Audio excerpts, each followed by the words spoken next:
এত ইজি ইসলাম।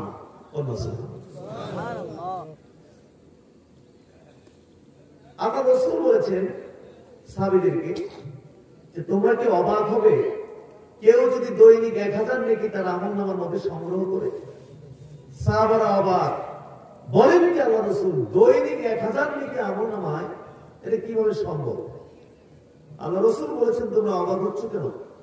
কেউ যদি দৈনিক 100 বার সুবহানাল্লাহ পড়ে তাইলেই তো তার আমলনামার মধ্যে 1000 নেকি। অন্ত দৈনিক 100 বার সুবহানাল্লাহ পড়া কি অনেক কঠিন কাজ? বাড়ি থেকে দোকানে যেতে যেতে তো আপনি 100 বার কি করতে পারেন? করতে পারেন কি?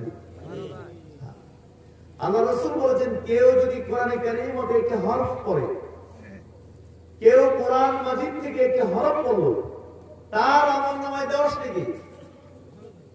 এবং আল্লাহ রাসূল এইভাবে শুধু বলেন না, এরপর ব্যাখ্যা করে বলে দিলেন যে শোনো, আমি এই কথা বলছি না যে আলিফ লাম মিম একটি হরফ, বরং আমি বলেছি যে আলিফ একটি হরফ, লাম একটি হরফ, মিম একটি হরফ।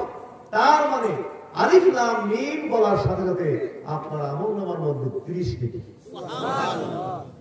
আর যদি আপনি এক পারা কোরআন শরীফ তেলাওয়াত করে ফেলেন তাহলে ক্যালকুলেটর দিয়ে তো আপনি অঙ্ক করতে পারবেন না যে কি পরিমাণ নেকি আপনার আমলনামার মধ্যে যোগ হয়ে গেছে।